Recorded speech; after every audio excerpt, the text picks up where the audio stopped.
tell me and I forget, teach me and I remember, involve me and I learn. Yeah. So only when we are involved, we really learn. And that's why the biggest learning we have is we learn it from the hard way in life, from the mistake we did, from the failures. These are the learning we never forget. Yeah. Your role is to keep the framework, the best possible framework for them, which would be propitious for them to learn and to convert the learning into value in the reality. Hi everyone, so today I am with Dr. Hind Salih. She's a professor and researcher in the fields of business innovation, ecosystem and entrepreneurial universities. Thank you so much, Dr. Hind, for accepting to talk with me today about how AI is challenging the universities model. So just so we start, can you explain us a bit what your background is and what led you to looking into this topic in details? Okay, so first, thank you, Margot, for the invitation. It's such a pleasure being here and talking about such a key topic to me and to so many people in the field of universities and higher education. I co-founded the institute called the UpCure. And then I could have like this, start this institute here in Dubai, where we are specialized in helping universities build the ecosystem, the entrepreneurial ecosystem inside the university. Okay. So the ecosystem, briefly, it's based on 6 main pillars. The first pillar is the education or the capacity building. So all the courses, the modules we can give to students to learn about what is entrepreneurship, how to do business model, how to prototype your product, how to convert a knowledge into a business idea, how to create a business idea itself. Before we speak about prototype and everything, what can be your business idea? So this is like the course or the module part. Then we move to the second pillar, which is the support or the pre-incubation.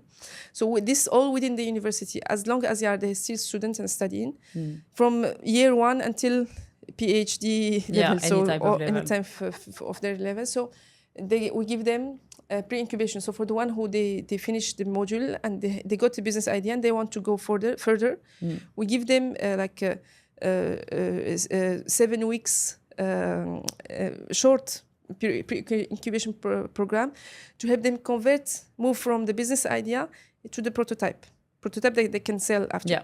So once they have the prototype, we move to the third pillar, which is the funding, the finance. Then it moves us to the fourth pillar, which is go to market. So we help them, they have a prototype, we help them go and sell this prototype and get paid. Because at the end of the day, the loop that needs to be closed is the paying phase. Yeah. So like what defines a business at the end of the day is only one thing, is one paying customer. You have a paying customer, even if it's his one, who's paying you regularly for your product, it means you have a business. You have 1,000 customers that do not pay you, you don't have a business. So it's like it's a loop. You should close it. It's as easy as it is. And at the end, like from the small grocery shop to the Tesla, it's the same model. It's the same model. That's what makes them. It's having a paying customer. That's what is common between these two models, and all the business models. So then this moves us to the fifth pillar, which is regulation. Okay. So we help those students. We advise them about what legal status they can operate with, either like a free zone company or freelance, or we select depending on the country where they are operating. And then the remaining 6th pillar, which is the pillar of culture, is here where we keep organizing constantly events, competitions, hackathons, boot camps, study trips for the students to really nurture this entrepreneurial culture and let them see their experience at the university from different levels. So we don't go to class to learn something just to go and throw it back in the exam, because at the end of the day, this is what we do, this is what we used to do. But we unlock a sort of potential they might have in, okay, I learned this, okay, how I learn like a class in, for example, a supply chain module or any other module, and we keep their part of their mind awakening about what can be useful for me to build a business or to build a business idea from what I'm learning now.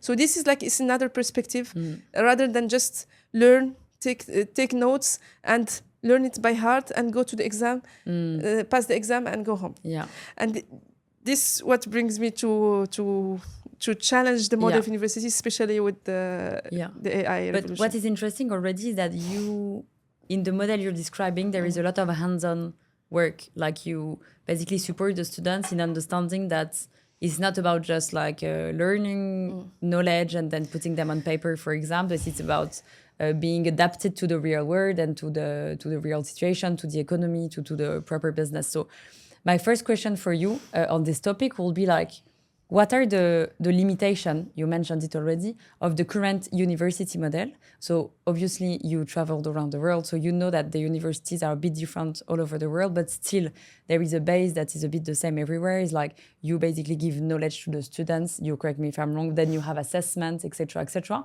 You may have some internships, practical work, but in this new world with AI particularly, we will only focus on the impact of AI. What do you see as a limitation in the current models? Okay, so yeah, this is very, I think this question should be asked by everyone in the whole value chain of the education sector about how the AI revolution we are living now. If we go back in the history of universities and higher education in general, so we know that the first university that has ever been created in the world has only one mission, which was the teaching mission. So like transferring a certain knowledge to some people who will go and work in the labor sector. Because at this time, we were living the era of or even before the first industrial revolution, where people, most of the economies, they were mostly based on farming sector and agriculture, because people, the only concern of people and families is to find a way how to feed themselves and themselves and their kids. Yeah, so it's very industry driven. Exactly, yes. And by the way, just for between brackets, I don't know if you know, the oldest university in the world, which is recognized by the UNESCO now and Guinness Records, is a university which was built by a woman in the city of Fez in Morocco. And, really in Morocco? Yeah, I didn't know. It's still operating until now. So the concept was invented by a woman, of course, entrepreneur, because she built the university by her own money that she inherited from her father. Okay, so that was the story from the.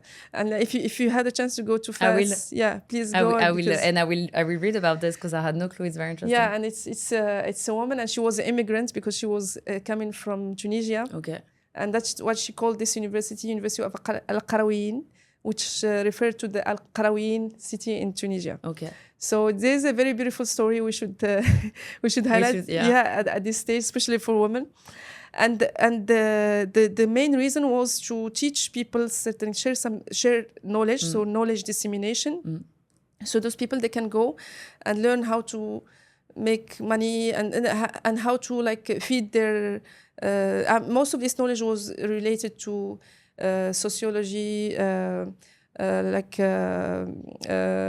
religion, not only Islam but also all the monotheist religions that they used to study there, and the learning about how to go and work in some sector that can make some revenue so we can go and feed ourselves and our kids. Then the industrial revolution grow towards like a second industrial revolution, where we start having labors and machines to operate with.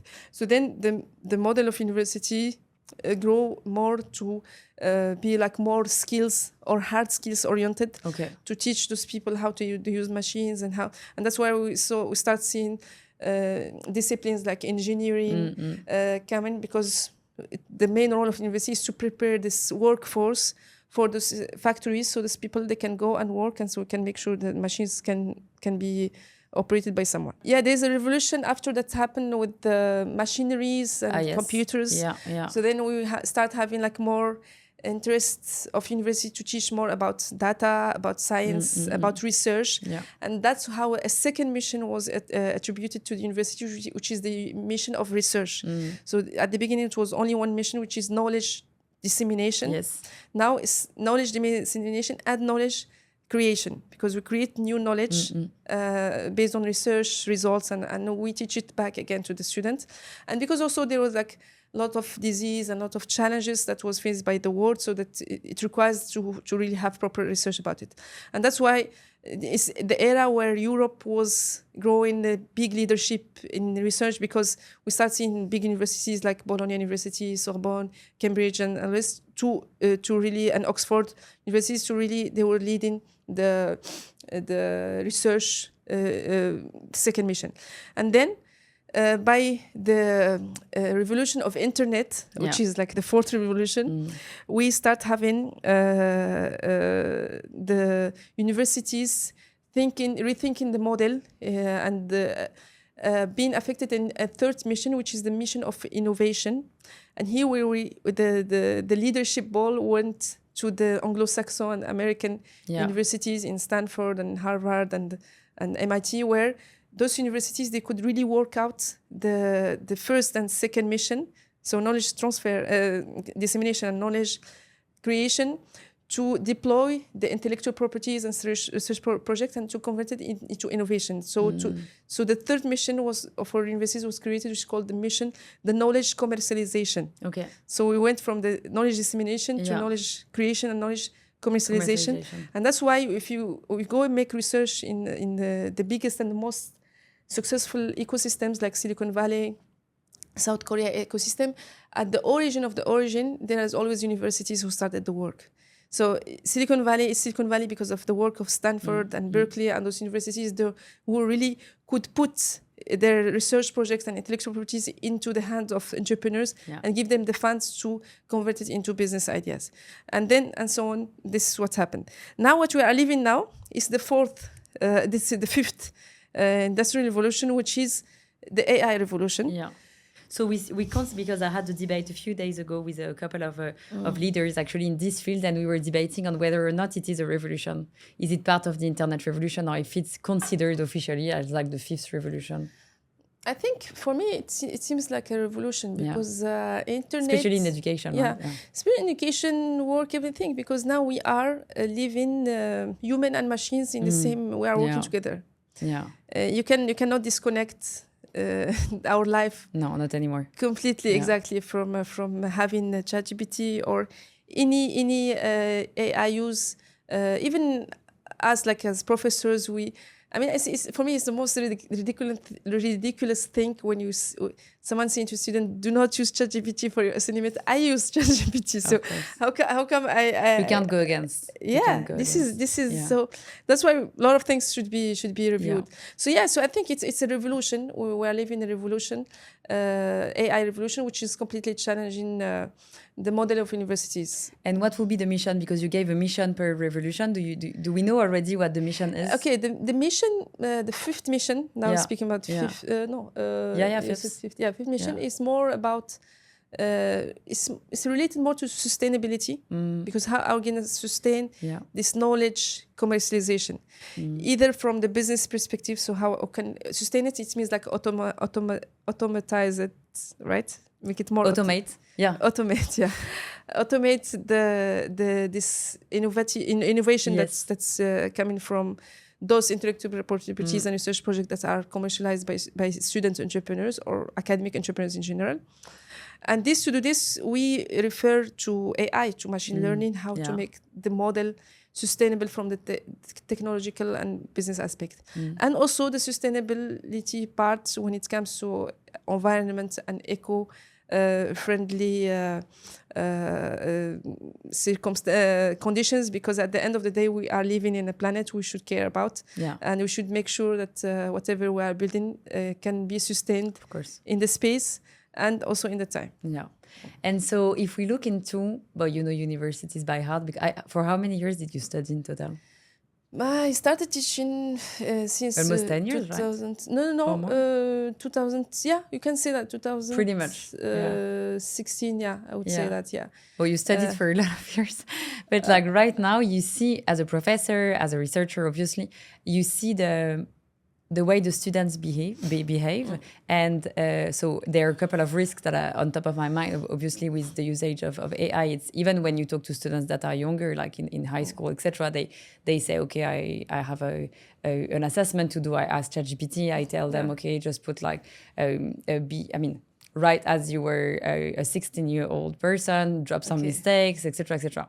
So the first thing that comes in my mind is like, okay, people are going to cheat, people are going to lose a lot of skills as well. So for you, what are the, let's say, top 3-4 risks of the usage of AI by the students? We are living with AI. Yeah. It's with us. And there is even like the other time I read an article about the population of robots. They start having a population. We are living with machines here. They are we work together. But please always make sure that you are the human who invented the machine. We are the human. We invented the machine, not the way around. So that's why it's very important to emphasize this for students. So it's good to use use the ChatGPT, use all the AI tools to facilitate some tasks and to gain time to do something more important. And I will explain later what is more important or not more important, because maybe you can tell me I go play games, this is more important to me. So there's like some priorities to respect here. But make sure that you are not a user of AI, but you are employing AI. It's your employee. Yeah, because he's working for you, you're not working for him. But this, I think, is easier to teach someone who has a bit of maturity and probably even work experience about the fact that, like, okay, use it. Keep your critical thinking, etc. But like, when you tell a student you can do this assessment in 5 minutes instead of a few hours, they'll use it anyway. So for me, what I want to understand is, I see the main risks, but what are the key ones that what are the challenges even the professors are facing right now? Because they are not all trained, the professors, about how to handle students using AI. Yeah. So what are the key challenges they are facing?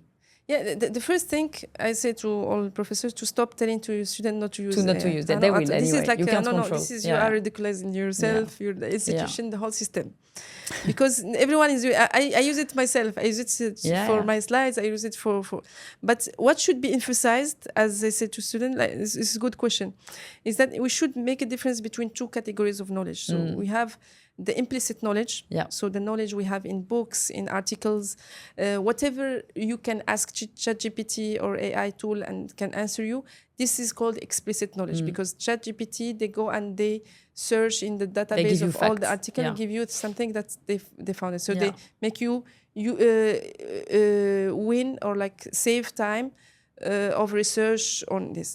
While there is the other part of knowledge, which is the most important, which is the implicit knowledge, the knowledge which is based on our own experience, on our own failures, or our insecurities, trauma, whatever we do to work on to improve ourselves as a human.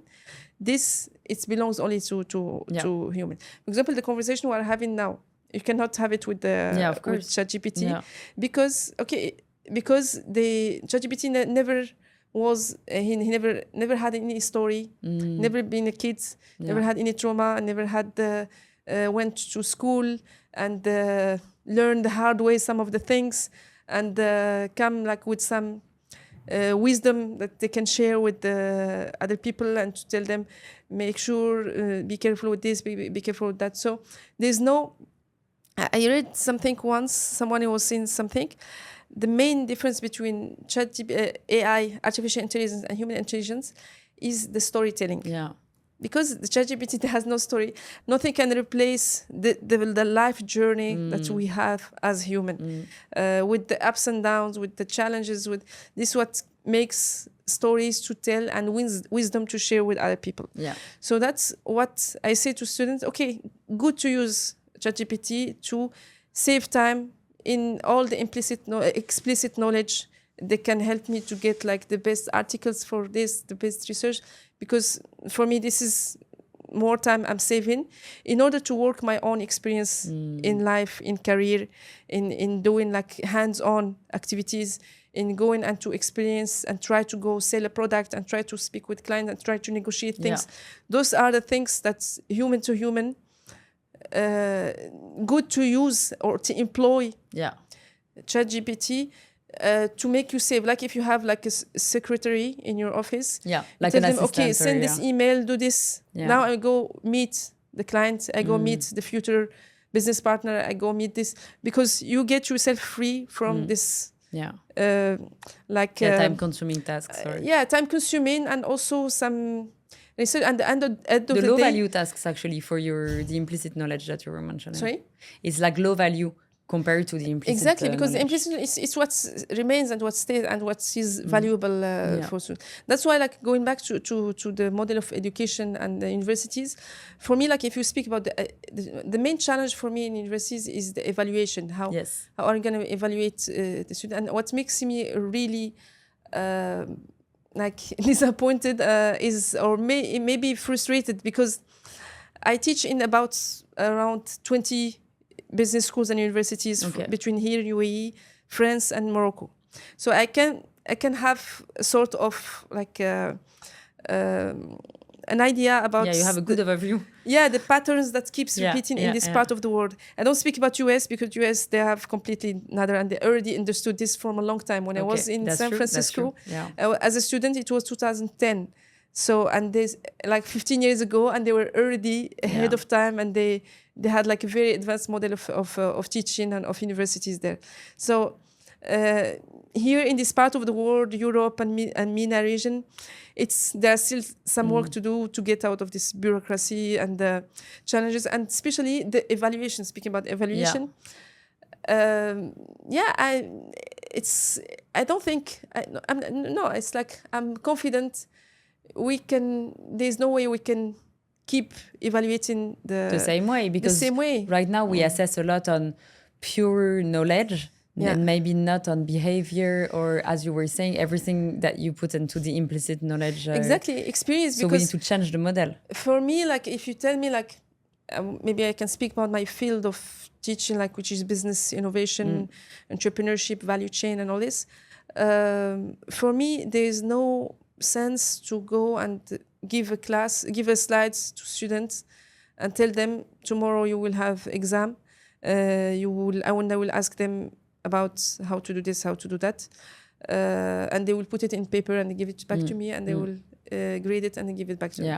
This is ridiculous, to be honest. I'm sorry, I'm just going straight forward, but how I see the things is more into practical use of the information you know in class. For me, when I have the freedom, when the university, they give me the freedom to do this. No, I said this. I did it with some students. I told them, okay, you did the business model. We have been working all this module on a business idea. Now I ask you to go prototype it and go sell it.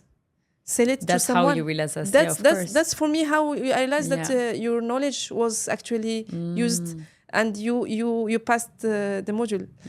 Because if you go, I tell you, put it in a piece of paper. So what? Yeah. Even for the professor, it's so boring to grade the students on things. You know what is it, and you know there be either using ChatGPT or another way to cheat. Yeah, you saw this video of this teacher a few days ago. It went viral, and she was basically telling the students, I don't know how many people were in the room, but she was like, guys, I have 30 times the same copy, and she was super, super upset, which I understand. But then, you have the challenge of changing these models. And as well, I don't know if you can apply what you were saying in all the fields. Like, how do you apply this on like physics, medical studies? For scientists, I think it will be maybe a bit different. It's even very practical. Yeah, because it's practical. Because if there is philosophy, labs, you know, this type of things. Of course, there will be a way to re-question all. But we need to re-question this. Because what we know for fact, we cannot continue with the same. On this we agree. Yeah, I think we all agree about this. Then after every discipline or every specialty, they might have their way of doing it.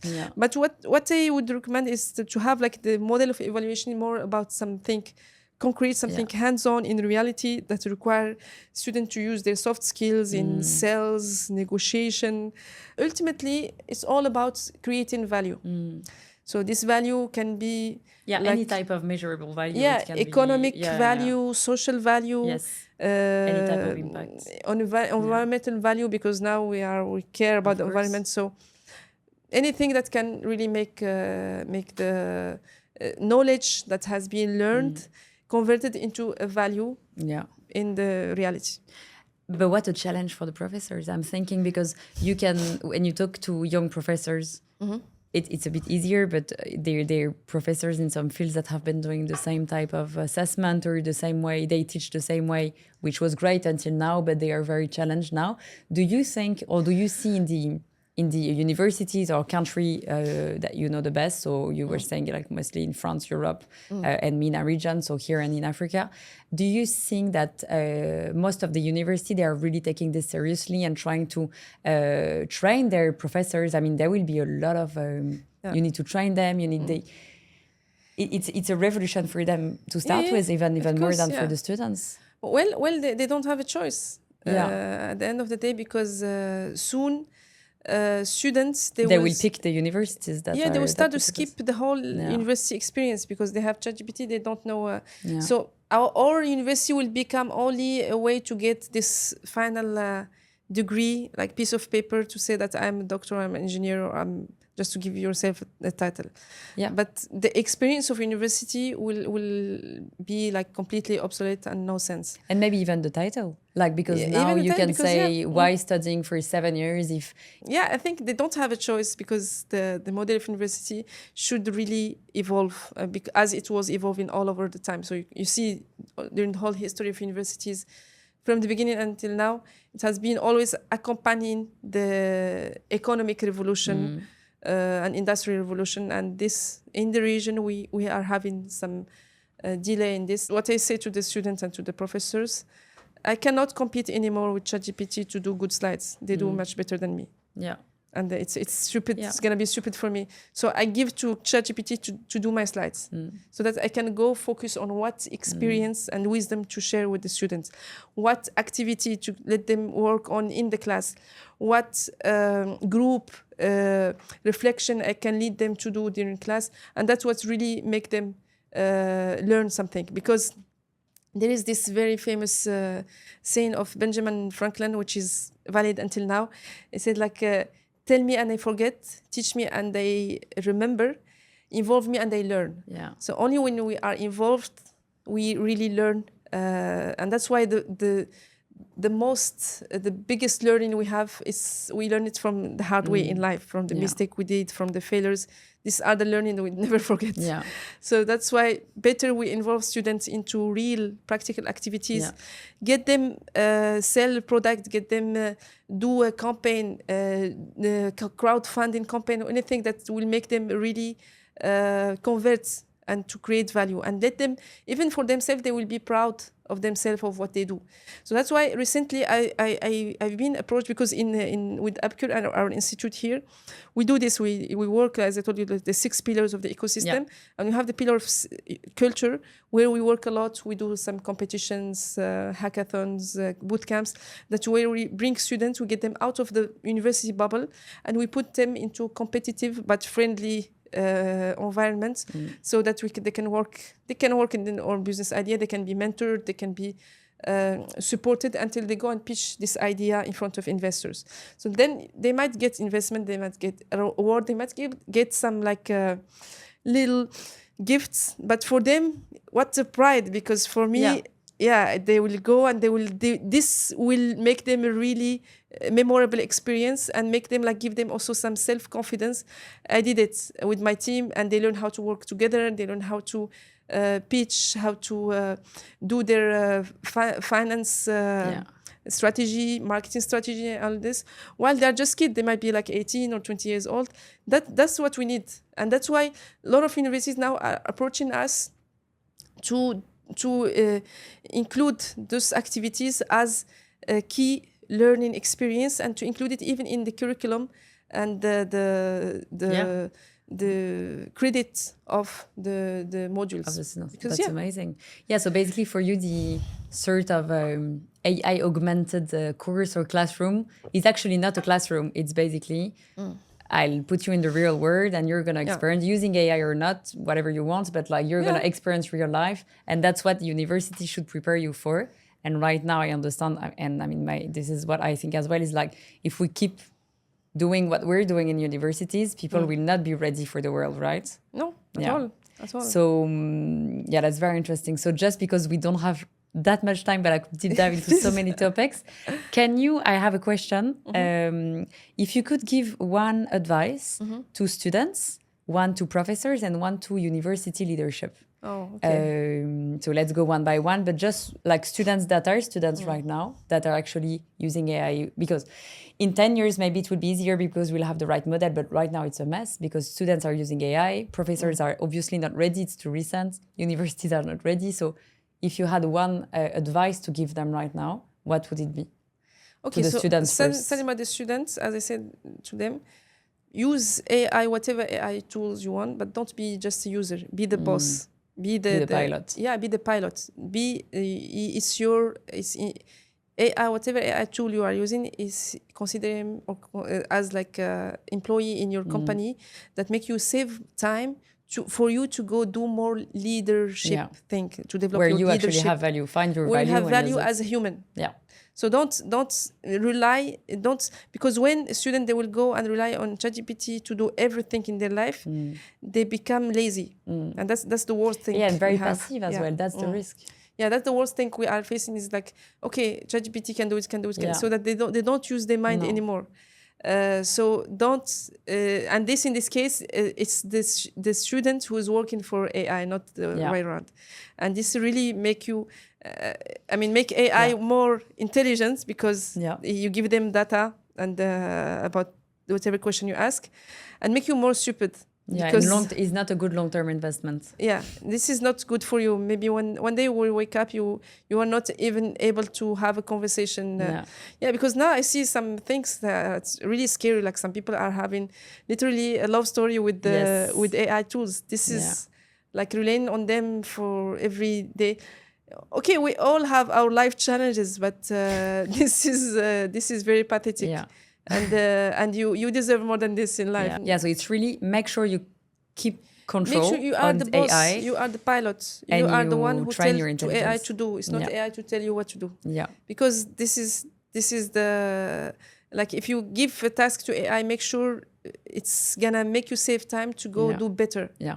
To develop your skills, to develop your life experience, to gain more wisdom in life, not just to go sleep and play games. Although games can be also good, but it's another debate. Yeah, it's another debate, exactly. And so then for the professor, because the way you say it now, it means the professor will become a bit more of a coach, right? Because the pure knowledge, they can find it. So it's a bit of a role transformation. So what's your advice for them at any type of any age as well? Because for me, the big challenge is that not all the professors are 25 years old. So it's not easy to change the way you teach for the last 40 years. So what would be the advice you give them? Yeah, the professor first thing to tell them is not to tell to students not to use AI, because that's a very good advice. Second thing is stop to have this relationship of like superiority. I'm a professor and you are the kids and I tell you what to do. No. I also learn from my students, because they are advanced in technology and new trends that we don't know much about it. So be open to have like exchange of knowledge between two generations or two spectrum of people, and your role is more of mentoring or accommodating a learning experience for those students within the class, and make sure those students, they can create value from whatever they're learning in your class. Very interesting. There is no superiority, you're not better than them. Maybe they are better than you because they are young and they are learning and they are fast learning. Maybe they're making more money than you because now we have kids. On TikTok they are billionaires. So it's don't look at this. Exactly. Yes. So there is no one better than the other. We are here. We are exchanging knowledge, and your role is to keep the framework, the best possible framework for them, which would be propitious for them to learn and to convert their learning into value in the reality. And yeah, thank you for this. And what about university leadership? Just in a few words, university, because the challenge is on their side the as well. decision makers, because they are the one, or Yeah. not even university, also the government, Yeah. You're right. who are putting the regulation and the policy makers. They should really reconsider the way how the evaluation part. I mean, I still, like, for me, it's very, very painful to still have to grade and copies the same way, because it's not. I mean, we know that the students are not doing it, not taking any benefit from it, and for us, it's a wholly heavy task. Yeah. You know, sometimes you can spend the weekend to do the grading for the same thing. You know what is it about? It's useless now. Yeah, and sometimes the university the head of department, they come up with some like Excel sheet where you should have this ratio for such and such more. Yeah, it's like, even if sometimes you just want to take, like, to make it generic to the student, and on the side you can give them like some activity where they are actually really learning. University bring you back to the discipline. No, you have to give this grading as per the ratio. Yeah. It's not adapted anymore. It's not adapted, and it's a waste of time. And I know it's also, they are also doing what they could, but I think there is a big conversation that should be really opened between the decision maker, the policy makers, also beyond from ministries of education. And I think here in UAE they are aware of it. To see, because the whole model of university should really change. And it's time to move to the next step of evolution. Yeah, because it goes very fast. Exactly. Okay. Thank you so much, Dr. Hind. Welcome. We could have talked for hours on this topic, but it was really interesting, very insightful. So yeah, I hope everyone will enjoy it and will think about it as students, or even as parents as well, as professors, hopefully, and the people who are leading this type of regulation and these decisions, because things are moving so fast that obviously this model is a bit at risk. So it's good to start thinking about this and act. Yeah. Thank you for the invitation. Thank you for giving me the floor to speak about such a passionate, such a topic I'm very passionate about. And to be continued, because there's still a lot to say in this field. Yeah. Thank you so much. Welcome.